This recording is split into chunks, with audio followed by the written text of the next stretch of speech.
C'est le regard de Tiphaine Véron que sa mère vient découvrir. Un regard grand format sur les murs de Poitiers. Ce jeudi, cela fera 3 ans que sa fille a mystérieusement disparu au Japon. Moi je suis très émue parce que c'est à la fois avec ce regard de Tiphaine qui était pudique et réservé, c'est à la fois son visage doux et bienveillant sur sa ville qu'elle adore, parce qu'elle adore sa ville. La jeune Poitevine s'est comme volatilisée lors d'un séjour dans la très touristique ville de Nikko. Depuis le 29 juillet 2018, aucune trace. C'est aussi une façon de montrer comment c'est mystérieux sa disparition, parce que là on a un regard. Donc il y a toute une partie qui est cachée, comme la partie de l'iceberg qui est cachée. Où elle est, qu'est-ce qu'elle est devenue? Est-ce qu'elle a les yeux grands ouverts encore comme ça, ou est-ce qu'elle les ferme pour toujours? Pour réaliser cette fresque, l'artiste s'est inspiré de cette photo.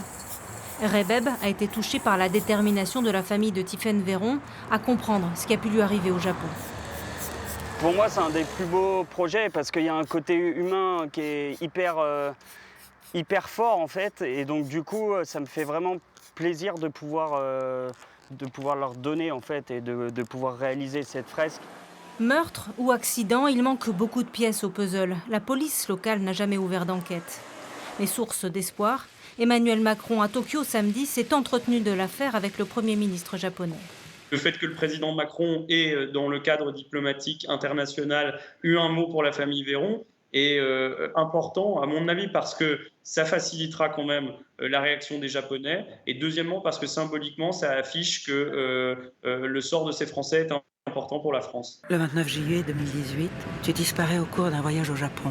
Autre soutien de poids, Fanny Ardant a prêté sa voix pour lancer un appel aux dons. La famille de Tiphaine Véron souhaite financer de nouvelles investigations sur place.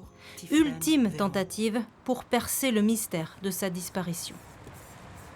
Damien Véron, bonsoir. Bonsoir. Vous êtes le frère de Tiphaine. Un mot de réaction d'abord à cette implication de l'Élysée. C'est le coup de pouce que vous attendiez, une action au sommet de l'État?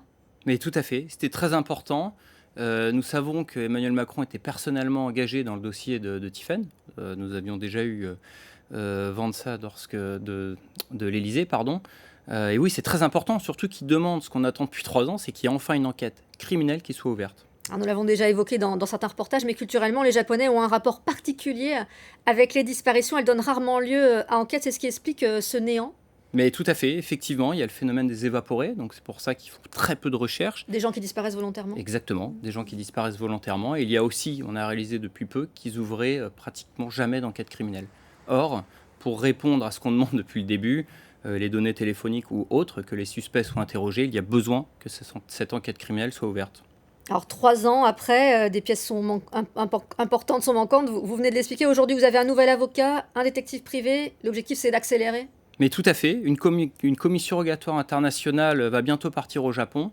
Ça va être très très important que cette fois-ci, les Japonais répondent à toutes les demandes du juge français. C'est primordial. Il y a encore des choses possibles, faisables en termes d'enquête 3 ans après les faits? Tout à fait, tout à fait.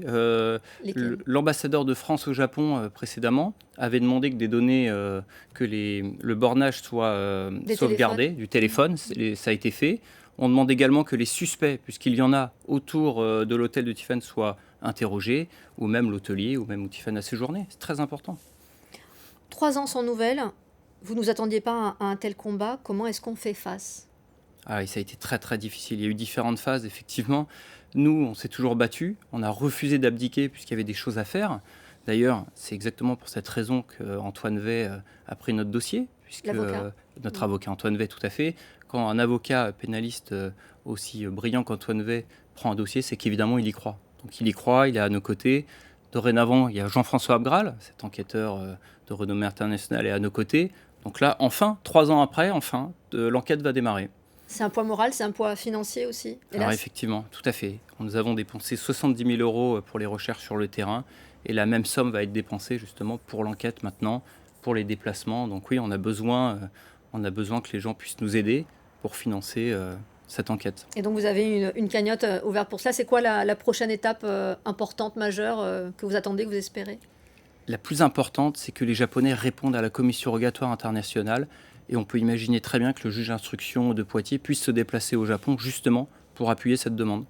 Merci beaucoup Damien Véron d'avoir Merci répondu beaucoup. à notre invitation et bon courage à vous pour la suite.